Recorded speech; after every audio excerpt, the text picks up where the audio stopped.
I am the proud father of a 12-year-old son and a 7-year-old daughter. And as much as I love looking at life through their eyes and watching them grow and watching them change, I also feel the pain that they feel when they go through those difficult transitions in childhood. And one of those transitions just happened to my son.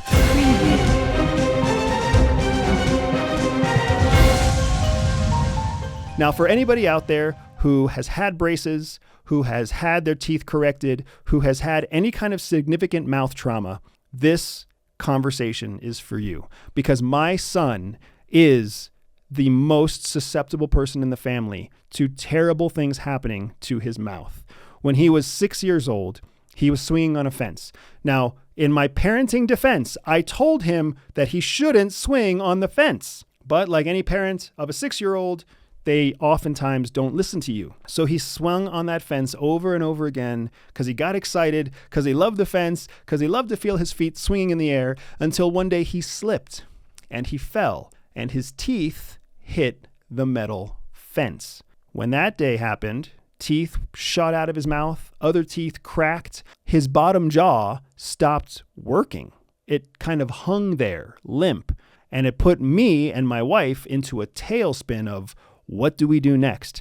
Because nothing that bad had ever happened to my face and nothing that bad had ever happened to her face. But here we are holding this 6-year-old who has white flecks on the ground and broken teeth in his mouth and his jaw isn't moving. And he isn't even crying because the shock of the pain and the trauma was so significant. He was just panicked about the fact that he couldn't move his jaw. So as he's making these mouthing, moaning noises to try to communicate and it's not working because his body isn't working either, we scooped him up and took him to an emergency dentist as quickly as we could. Now, the good news was his jaw wasn't broken. It was just trauma from the impact that basically made his jaw lock up, his muscles lock up. But he really did lose teeth, and some of his other teeth really were broken or shoved back into his jaw from the trauma. It took months before we were able to get all the teeth removed that needed to be removed and get the other teeth back on track. And he was put into this temporary sort of mouth brace that went around his back molars and helped to guide the remaining teeth so that they would grow in the right direction and let the wounded teeth come out or heal correctly. That's when he was 6. And he wore that brace for about 2 years until he was 8. And to this day, he has never forgotten the pain and the trauma that came from that fall. Now he's 12. And about a week ago, the dentist told him that it was time for him to get braces. Now, my son is not afraid of much. He's a very cautious boy, but he's not afraid of much. After he heard that he was going to be put in braces, for the next 5 or 7 days, he really started to relive the trauma of the last time he was put in a mouth brace and how painful that was, because he had broken teeth and shattered teeth and impacted teeth that had to come out. So he associated that pain with this new experience. I spent 7 years in braces when I was a kid. My teeth were total clown teeth. And my wife ended up spending about 3.5 years in braces. Her teeth, while better than mine, were still kind of clownish. So we already knew both of our kids are at some point in time going to need to wear braces to prevent us from looking British. For all of our British brothers and sisters out there, sorry to hurt your feelings. You know it's true. But my point is, we had this opportunity to explain to him the realities of what was coming, instead of letting his fear from his trauma of the past take over. CIA has this concept about expressing transparent truth. The whole purpose behind this spy journal is to share with you radical transparency, the kind of transparency that everyone looks for and very few people ever get. When you go through CIA training, or when Secret Service goes through Secret Service training, they have this concept where they tell you outright up front how difficult the training is going to be. They tell you up front how likely it is that you will either quit or be kicked out because of the attrition rate. They tell you how dangerous, how difficult, how challenging, how time-consuming, how painful the months ahead of you are going to be.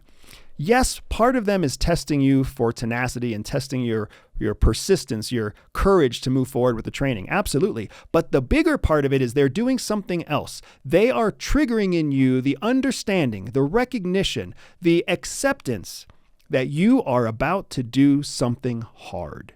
When you know you are about to do something hard, and you choose to do it anyways, it changes the way that your brain actually processes the experience itself. It can physically and chemically change what's happening in your brain so that as you start to use your cognitive functions in the moment, you already know you're doing something hard. So the pain isn't as painful because it's not a surprise. And when you're exhausted, it's not as difficult because you aren't surprised. You knew you were going to be exhausted. You knew you were going to be cold. You knew you were going to be wet. You knew it was going to be hard. When you start thinking about quitting, it's less powerful because of course you were going to think about quitting. They told you from the beginning that 80% of people will quit. So in those hard moments, it can make all the difference if you knew in advance, if you were primed in advance to recognize you are about to do a hard thing. In 2006, I ran a half marathon with one of the members of my family. I trained for about 3 to 6 weeks in advance to prepare myself for that half marathon. I knew the terrain. I knew the route. I had read reviews about that half marathon in advance. I knew what miles would be the most challenging and which miles would be the most relaxing and the most enjoyable. I also had an idea that I would need to consume calories on the run to make sure I avoided cramping and to make sure that I had the energy I needed to finish to the end. And because of that, when the race came, I was able to do a hard thing and run those 13 miles and have success doing it. I actually broke my own personal record on that half marathon. But I didn't run it alone. Like I said, I ran it with a member of my family. Now, that member of my family was excited to run the half marathon with me. That person didn't think about the fact that it was 13 miles. They didn't do the research into seeing what the terrain or what the route would look like. They didn't do any preparation to understand about calories or eating or even hydration before the run came. So on the day of the race, when we met in the city and when we gave ourselves high fives and we hugged each other and we talked about how excited we were, they were very excited for a race. I was very prepared for the race. As we started the race that day, we split up very early on and we promised we would meet each other at the end. I finished with a personal record. My family member barely finished at all. In fact, they were walking, limping towards the finish line at the end, supported by other people who had found them along the way and were encouraging them just not to quit on the rest of the half marathon. Now, a half marathon is challenging. It's by far not the most challenging thing in the world, but many people don't ever run a half marathon at all. My family member was one of those people that would never run a half marathon on their own. So when they came limping and walking across that finish line, that was the first time they realized how hard the thing was that they had chosen to do. Again, you can see the difference in understanding, being primed, being prepared, being advised early on that you are about to do a hard thing, committing to the hard thing before it starts, accepting the pain, the difficulty, and the challenge of the hard thing before you move forward. Now, this story started because I was talking about my son, and I was talking about the pain that he has from his memories of losing his teeth when he was very young, and the reliving of that trauma that was happening as I told him that he had to have braces and as he prepared for those braces. So about 3 days before he had to get his braces installed, I pulled him aside and I had a heart-to-heart conversation, the kind of conversation that every dad loves to have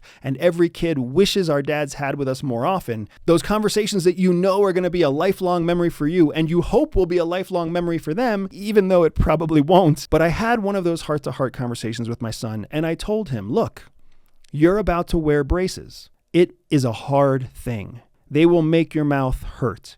They will make your lips swell. You'll get scrapes and cuts inside your lips. You're going to feel awkward when you smile. People are going to look at your teeth before they look at your face. You might even find girls that don't want to talk to you and boys that want to bully you. Braces are hard, but they're not as hard as what happened to you when you were 6. They don't hurt the same way that losing teeth hurts. You don't have to worry about needles. You don't have to worry about months of healing. You don't have to worry about blood. None of that is going to happen when you get your braces. And the look on his face, when I explained to him how different his fears were, you could literally see peace of mind wash over him. You could see that a few scrapes on his gums and awkwardness in front of girls and maybe even bullies was nothing compared to the trauma of having your teeth broken out of your face like he had had in the past. And that simple act of transparency is what not only got him through the next 3 days, but when he took a seat in that dentist chair and when he started getting his braces, he was cool as a cucumber with a smile on his face. He communicated whenever his lips were getting dry and whenever his tongue was getting dry. And before you knew it, the kid was out of the dentist chair with braces on his teeth and ready to rock and roll. Even more impressive, the days following his braces, he couldn't eat the same way. He couldn't eat the same things. There were even times when he was so hungry that he wanted to eat, but he couldn't eat because clenching his teeth caused him so much pain in his jawline as his teeth got accustomed to being inside the wires. Yes, I'm proud of my son. Yes, I'm even proud of myself for having a father-son conversation with him. But the most important thing here is for you to understand that there are going to be difficult things ahead of you that you want to do, that you have to do, that you're assigned to do. And that's okay. Don't be afraid of the hard thing. Instead, tell yourself at the beginning, this is going to be hard.